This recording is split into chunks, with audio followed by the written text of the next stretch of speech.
So let's start with defining some terms. Oftentimes, it gets confusing about what we're even talking about, so let's just define some terms real quick. Abortion. What do we mean when we say the word abortion? Pretty simple. We mean the direct and intentional killing of a living human prior to his or her birth. Okay? The way I phrase it like that is because there is such a thing as a child dying in the womb of natural causes. That's called a miscarriage, but that's not what we're talking about. There's such a thing of a child dying in the womb because the mother suffers a traumatic accident like a car wreck, but that's not what we're talking about. We're talking about when someone goes in and purposely wants to end the life of a child in the womb and seeks out doing that. All right, so that's what an abortion is. Let's talk about another two terms that get thrown on a lot. Pro-life and pro-choice. What do these mean? Well, pro-life isn't just anti-abortion. It doesn't just mean I'm against abortion. What it means is I believe that all human life has dignity from its beginning to its natural end. The right to life, to not be unjustly killed, should be protected by law for everyone. All right? So it's not a special right for preborn children. It just means that if you're an innocent person, no one has the right to kill you, and the law should protect you. Hopefully I've not blown your minds. Pro-choice is a little bit more complicated. Your average person who would identify himself as pro-choice starts with this observation. He says to himself, I'm not comfortable with abortion. It strikes me something that's really bad. Everyone has that basic intuition. Okay? So they don't want to be for abortion. On the other hand, I've always been told all my life that abortion is necessary and it's a woman's right. So I don't want to be against it either. So they don't want to be for it and they don't want to be against it. So they try to seek out a middle position, kind of like a neutral ground, which is I would not personally have an abortion myself, but I would not deny that right to women who need it. Who's heard something like that before? Probably most of everyone. So the question I want to ask about this standard pro-choice position is this. Is that really a neutral position? Has the person really found a neutral position which doesn't take a moral claim? One way to make this really obvious is to just change the topic to a different thing. Let's talk about child abuse. All right? Imagine a person who says to you, well, I wouldn't personally abuse a child, but, some kids need a little extra persuasion. And if your 12-year-old kid is mouthing off a little bit and the parent wants to just slap him across the face as hard as he can several times and then lock him in a closet and keep him in there with no food for an entire day, or maybe burn him with cigarette butts so he has scars all over his body. Yeah, I think if a parent wants to do that, it's their kid, they can do it. So I'm not going to do that myself. But I wouldn't deny a parent the right to do that to their child. If you encounter the person who actually proposed that, is that really a neutral position if you are pro-choice on child abuse? No! You'd be like, are you out of your mind? Have you lost your senses? Children have the right to not be hit and to not be abused and not be subjected to violence. And if you're going to assume a pro-choice position on child abuse, you effectively deny that children have these rights. Okay? So the same thing applies to pro-choice. What pro-choice really means when you boil it down is this. Prior to birth, a child has no rights. A woman has the right to hire someone to kill her baby, and this should be protected by law. That's what pro-choice really means. Now, many people who support abortion have never thought through the implications of their position. That's something I want to get across. So this entire presentation, I'm not trying to level any judgment on any individual. The thing I want to let you realize is that most people who call themselves pro-choice have not thought about it in this way. In fact, the slogans like pro-choice exist for that very reason. The guy who invented the term pro-choice said in an interview late in his life that the real genius of the term was that they were able to use that term to get people to support abortion without actually having to think about abortion. Brilliant, right?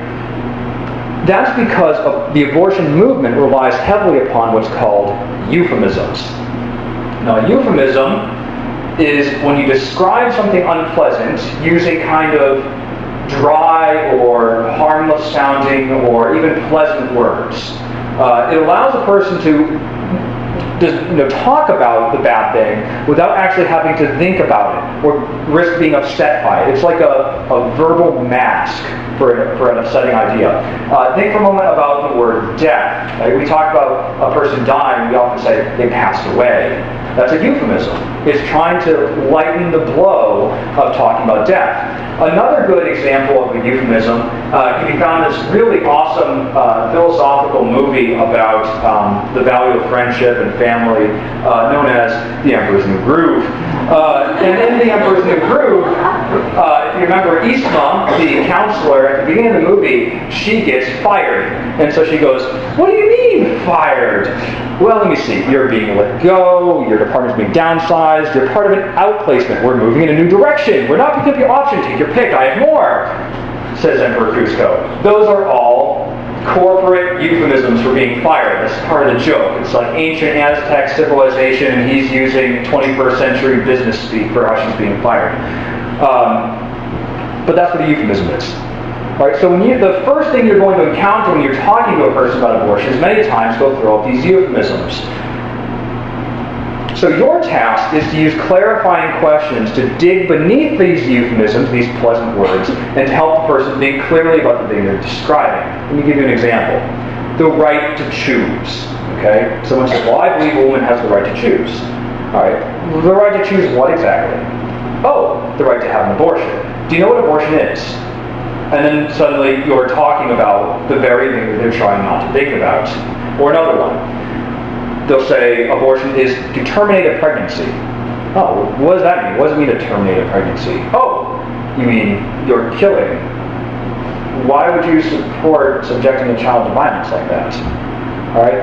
And at that point, when you start asking these questions, you'll start to notice a lot of pro-choice people getting very nervous and wanting to end the conversation.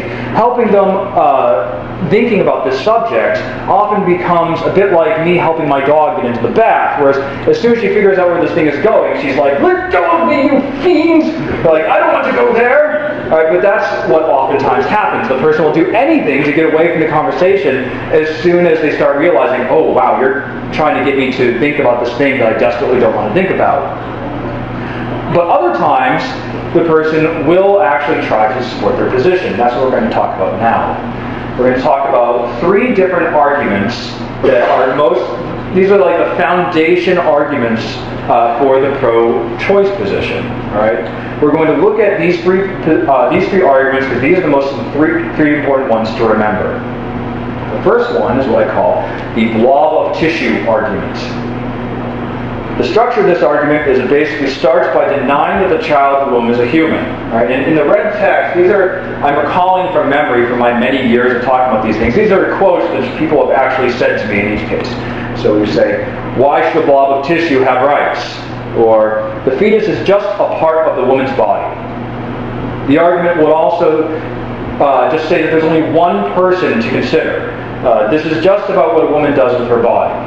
Okay? Your task, helpfully pointed out by Patrick Starr, is to point out that there are 2 people involved. There is the mom, and there's the baby. Right? The child in the womb is a living human being. Right? And that's not a religious dogma. In fact, that is the finding of basically any embryology, biology, fetology textbook that you can find. Here's 2 examples. This is from Edward and Patton's Human Embryology. "It is the penetration of the ovum by the sperm and the resulting mingling of nuclear material each brings to the union that constitutes the initiation of the life of a new individual." Or Gallagher, The Span of Human Life. "In that fraction of a second when the chromosomes form pairs, the sex of the child is determined, hereditary characteristics received from each parent will be set, and a new life has begun." All right? So a lot of times people will say, "Well, who knows when life begins? It's such a terror is just a murky question. It's like, no. Where were you in biology class? We actually know this. We have known this for quite a long time. And the blob of tissue argument is basically using science that's like 40 years old. Right? But if you were paying attention to modern biology class, you know precisely when the life of a new individual begins, because we know about sperms and ovums now, and we can prove this. And so you can point out with scientific certainty that there is a new living human organism present in the woman's womb. There's two people to talk about here, not just one. And here's the upshot, is that the right to do what you want with your body never allows you to hurt someone else. It's the reason why I can't walk down the street and just punch a guy in the head, and then if the police come to me, they're like, what were you doing? I'm like, well, I was just using my body and whatever I choose to do. And they're like, you can't do that. You can't use your right to do what you want with your body. Doesn't mean you can hurt or kill other people. Alright? So, at this point, you'll find, faced with the face-meltingly obvious nature of these facts, many pro-choicers will resort to kind of a more philosophical argument. And I call this the personhood argument. And it works like this. It basically just denies the child in the womb is a person. Okay? It'll say, okay, fine, it's a living human organism thingy, but it's not a person. Okay? It's funny that oftentimes, religious people are thought of as being sort of wishy-washy on science, and we're all about, metaphysical, philosophy and stuff like that, really searching out with faith. And with this issue, the pro-life side is like, here's an embryology textbook. Let's read it together, right?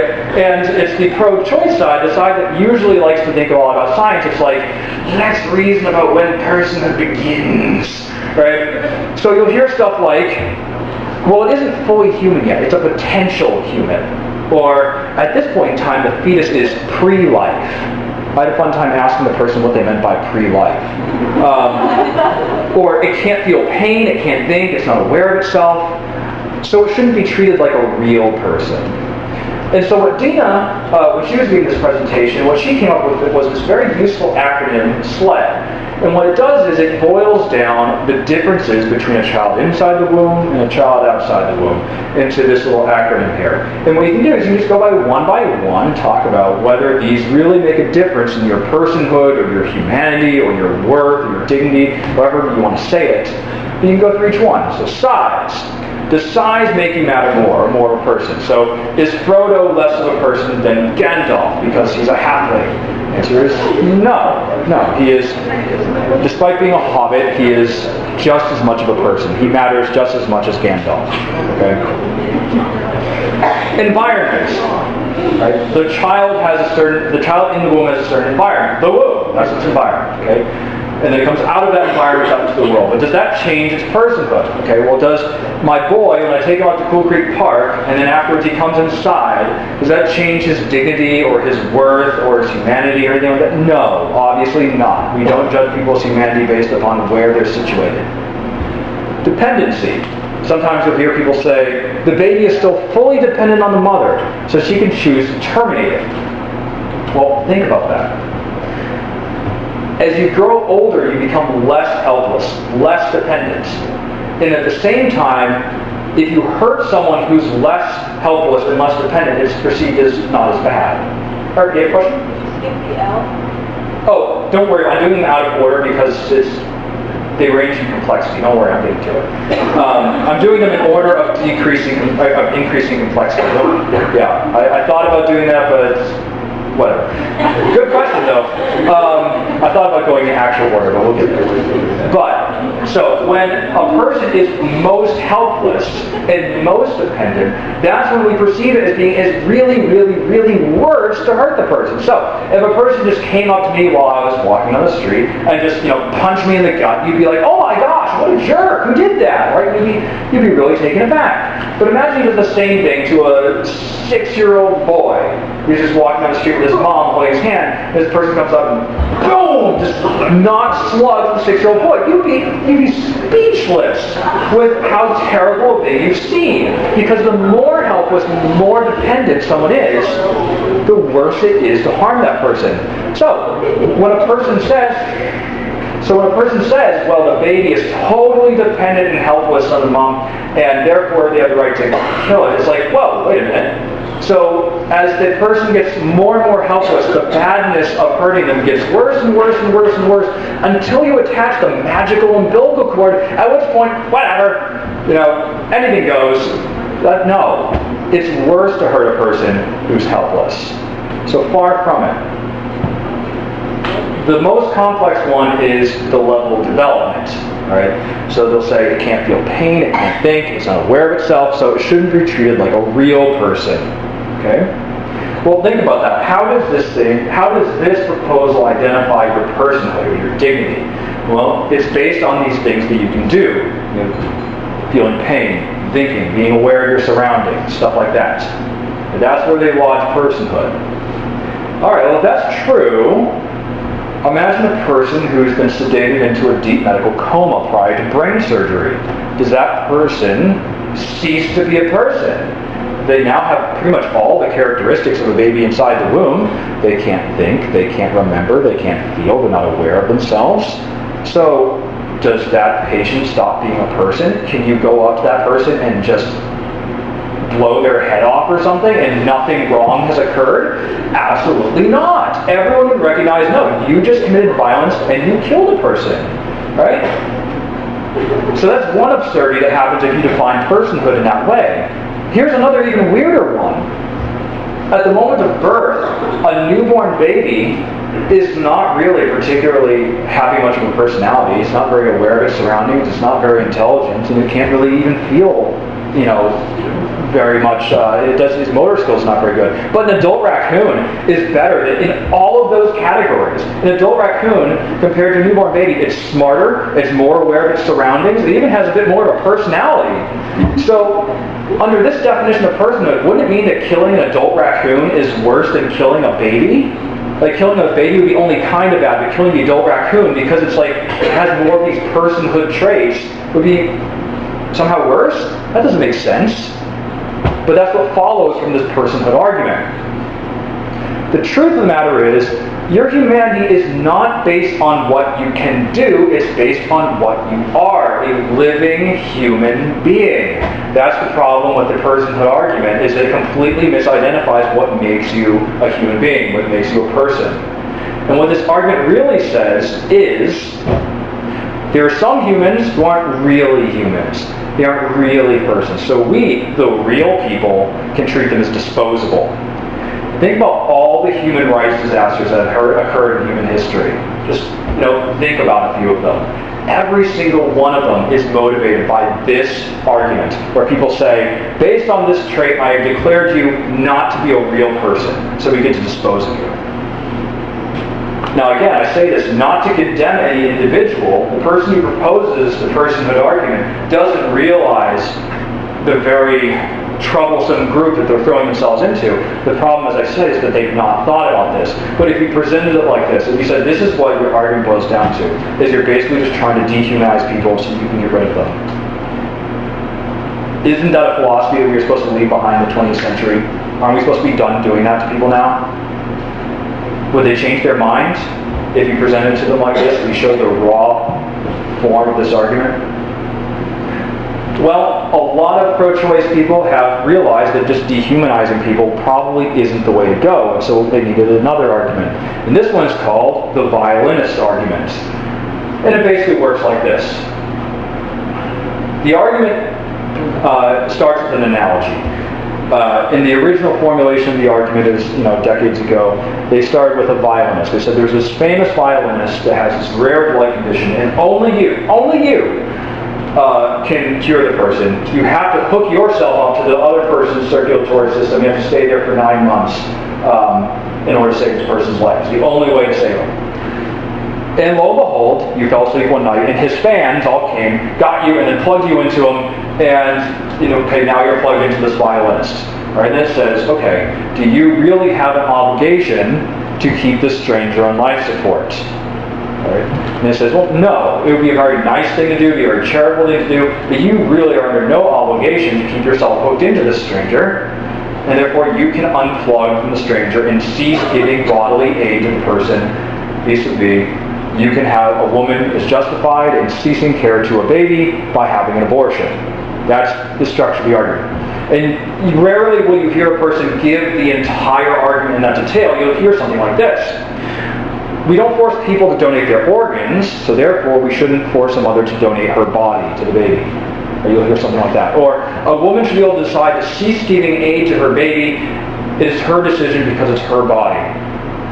Right, that's the kind of short form that you'll hear. So what's the problem with this argument? Well, it's very clever, except it misses one giant distinction. Abortion is not just unplugging. Abortion is not like just pulling a wire out of the wall. Abortion is an act of violence. And we'll talk about this more in the third presentation, but you're going in there to try to purposely harm and stab and dismember and poison a living human being. So if you ran the analogy in reverse, okay, say you're hooked up to this violinist. Say you even do have the right to unplug from him. Do you have the right, while you're hooked up to him, to do violence against him? No.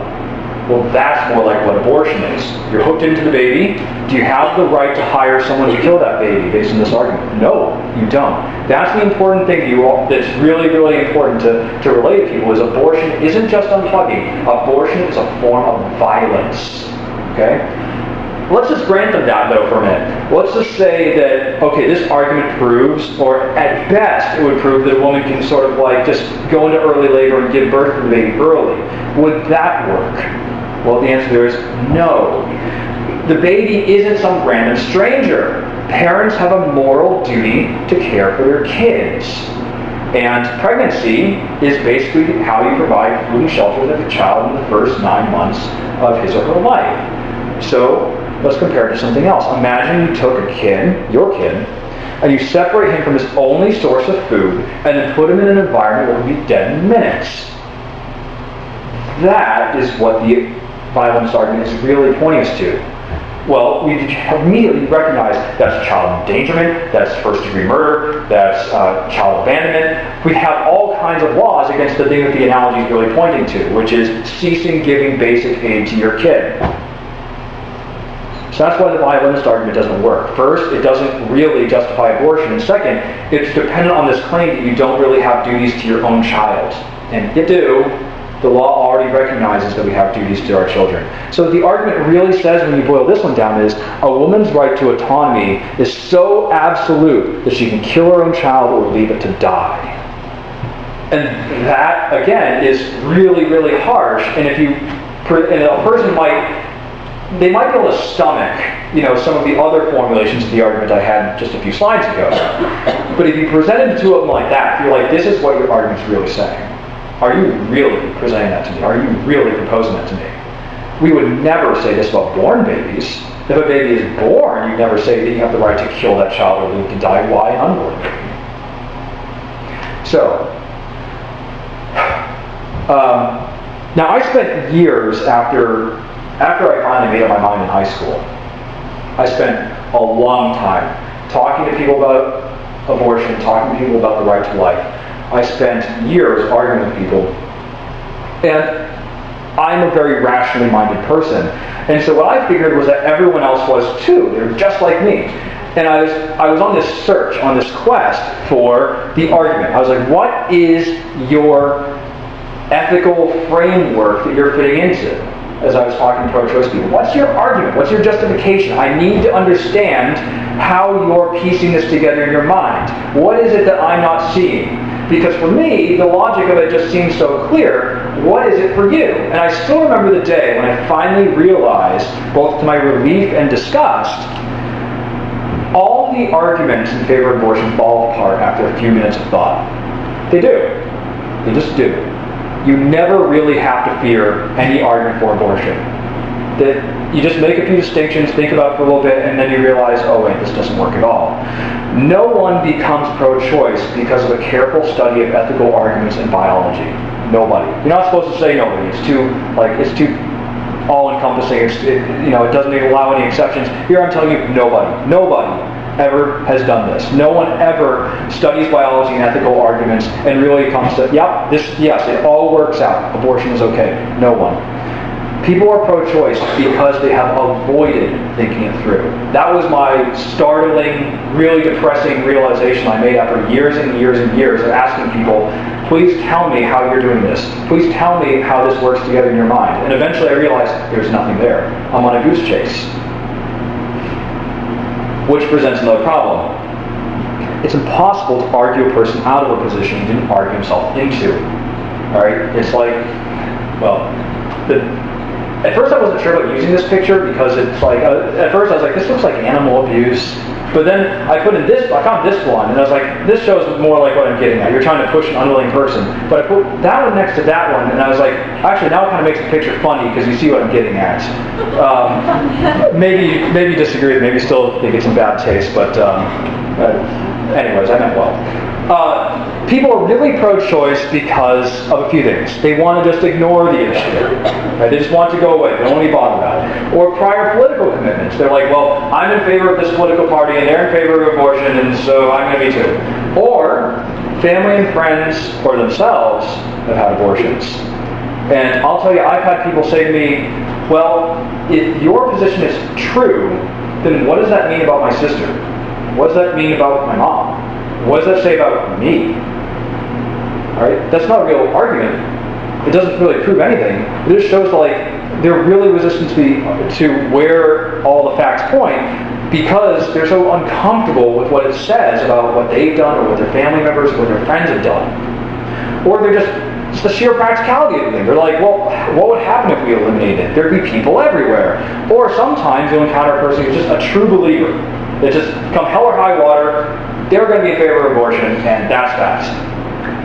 And because of this, when you start digging down deep into these arguments, you start talking about the core of the issue and what abortion is and what it does to the child in the womb, you're going to find a person very, very unwilling to talk about the matter, and they're going to be ill at ease, they're going to be uncomfortable, and now they're going to want to make you uncomfortable. So what they do is what a jet fighter does when it's trying to get away from a guided missile. It starts throwing up chaff and flares and trying to distract the guidance system. And so what you encounter is a whole lot of sidetracks. So they'll say, I want to talk about this political thing over here. Let's talk about the theology of souls. Let's talk about the separation of church and state. Or let's talk about these other really, really tough ethical situations. Most of that stuff you can just ignore, right? If you're trying just to change the subject, say like, why are you trying to change the subject on me? Or why are you trying to insult me instead of discussing this issue? The hard cases, the really tough ethical cases that people oftentimes bring up, those make up less than 5% of the cases. 95% of cases are basically just a matter of personal choice. Okay?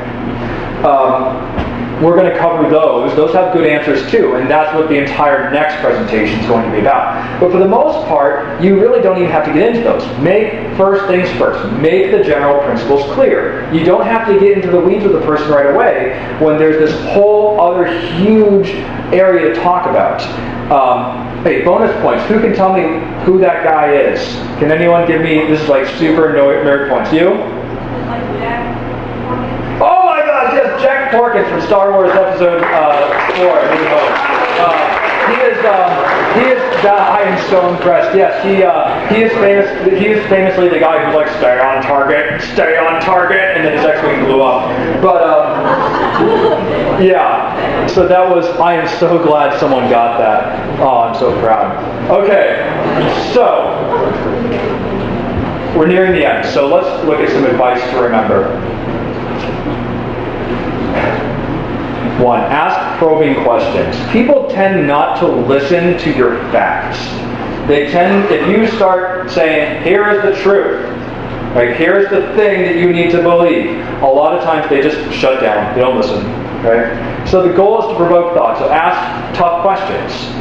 I'll have conversations where it's just me asking the person questions, and they get more and more flustered sometimes because they start realizing what I'm pointing them to. And the other thing is, even if the person gets flustered, realize that, have you ever gotten flustered in an argument and suddenly you realize you have no good answer and you walk away from there? It stays in your mind. It stays in your mind for days. Like, it's hard to get that out of there. So, don't be rude, but you can ask tough questions and the person might bow out of the conversation and, don't feel like you did a bad job. Seek common ground. You don't have to disagree about anything. You don't have to come in guns blazing. You can find whatever areas you agree upon and try to work from there. Try to show how these principles that we agree on point to the pro-life cause. And we're going to do some more examples of that next week. Next, statistics rarely touch the heart. All right? Statistics rarely make a person change their position. So use examples from your personal life. In one case, a person said to me, you'll never know what it's like to experience an unplanned pregnancy. And I replied to them, I was an unplanned pregnancy, and you're saying I don't have the right to exist.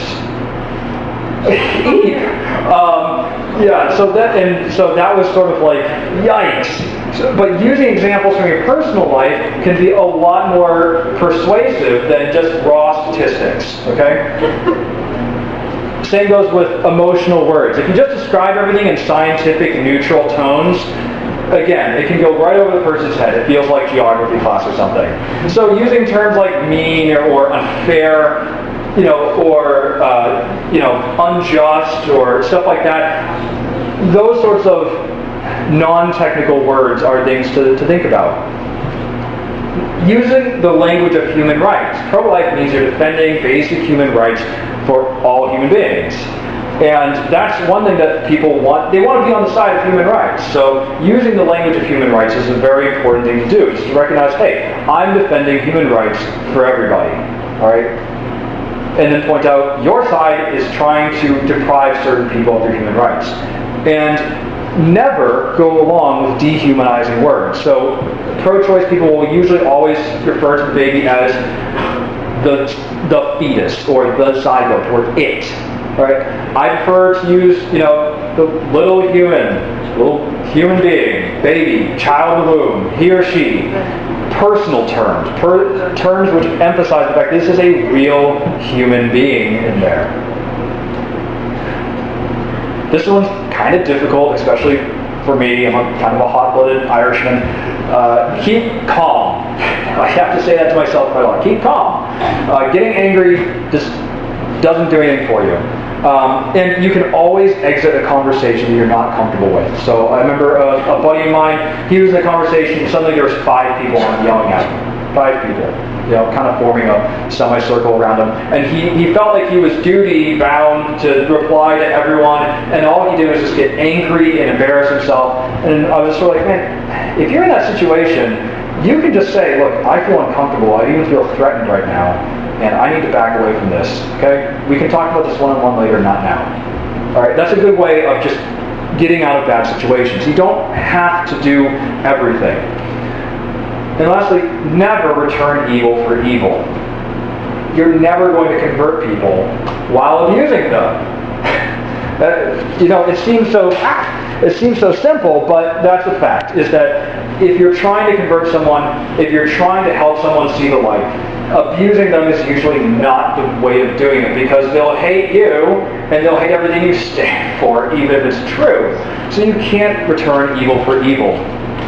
And this is where I'm going to say something that's going to sound even more controversial than everything else, is the argument against abortion is not religiously based.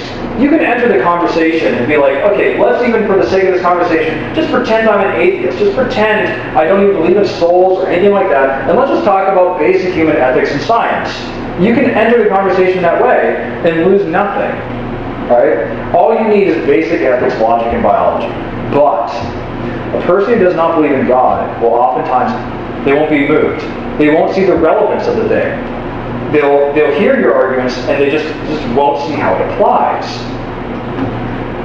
The proof of this is you will even encounter people who will know that abortion is murder and they will still be okay with it. This is an article from Salon.com written by, let's see, who was this? Yes, Mary Elizabeth Williams. Title, So What If Abortion Ends Life? Subtitle, I believe that life starts at conception and it's never stopped me from being pro-choice. You will encounter people who are like, fine, it kills, I don't care, so what? You will meet people like that. I've met on at least 2 occasions people who have said that to me. And it's stunning. There's this hashtag that was a couple months ago. It was called Shout Your Abortion. And it was basically this rah, everyone brag about your abortion experience. Let's all talk it up and encourage people to do the same thing. And it's easy when confronting these sorts of horrible things to get really frustrated and disgusted. And you ask yourself, why is this? Why is it that when I'm going outside, the world of people who believe in God, why is it that suddenly this is the case? And now I have to go to one of, a very controversial Bible verse that I used to be rather embarrassed about until I started seeing stuff like this. St. Paul says in Romans chapter 1, since they did not see fit to acknowledge God, God gave them up to a debased mind and to things that should not be done. They are filled with every kind of wickedness, evil, covetousness, malice, full of envy, murder, strife, deceit, craftiness. They know God's decree, yet they do not only do these things, but even applaud those who practice them. Romans chapter 1, 28 through 32. Again, I used to be embarrassed by stuff like that until I started seeing it. And I was like, oh my gosh, Paul was right. And when you meet a person like this, don't get angry, don't get disgusted. What you should feel is a deep swell of pity, because you're talking to a person who is in a tremendous spiritual danger. Because there's an element to this is not just a political argument. This is not just an argument about an issue. The pro-life cause is also a spiritual issue. It's also a spiritual battle.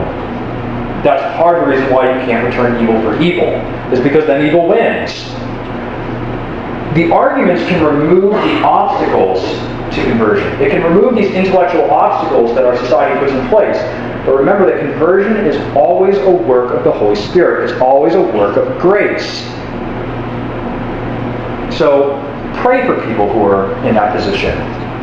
Fast for them. Say rosaries for them. Remember them at Mass. They need your help, not your scorn. And a prime example of this, I mentioned at the beginning of the presentation a fellow who invented the term pro-choice, and how he said this was a brilliant stroke for us. It allowed us to get people to support abortion without thinking about abortion. His name is Bernard Nathanson. Bernard Nathanson was a doctor, and he was an abortionist. And he is one of the guys who was chief in getting abortion legalized in the United States. He founded various organizations which supported abortion and the repeal of abortion laws, and he himself performed 60,000 abortions. 60,000, including abortions on his own children. This was what he did until ultrasounds came into existence. And then he was able to see the humanity of the baby in the womb with his own eyes. And he realized that he couldn't keep doing what he was doing. And he became pro-life after that. And he published books and movies. And he, at the time, the pro-life movement was basically reserved to Catholic bishops and old Catholic women. And people were thinking that the movement was just going to die out in short order. But then along comes this guy, and he's been there. He's a doctor. He knows this thing inside and out. And so they couldn't accuse him of not knowing what he was talking about. Nor could they call him a religious nut, because he was still an atheist when he converted to being pro-life. Well, over time, dealing with all these Catholic old ladies and bishops and so on, he eventually really felt the weight of what he had done, and he became a Catholic. And in 2011, he died in the good graces of God. And he went to his judgment, not covered in the blood of all his victims, but washed in the waters of baptism. 60,000 abortions. How many times do you got to get baptized to make that go away? Anyone want to venture a guess? Once. Say you did that after you were baptized. Say while you were a Christian, you had this gigantic falling out, and you committed 60,000 murders while you were a Christian. How many times do you have to go to confession to make that go away? Once. He knew that one of the main reasons why he wanted to become Catholic was because he got to hear those words, "I absolve you of your sins." That was one of his main reasons for coming there. And so it's important to remember that no matter how far gone a person is, no matter how bad they seem, there's always a way back. There's always grace. As St. Paul said to Timothy, Christ Jesus came into this world to save sinners, of whom I was the foremost. But for that reason I received mercy, so that in me, as the foremost, Jesus Christ might display the utmost patience, making me an example to those who would come to believe in him for eternal life. So, that's all for tonight.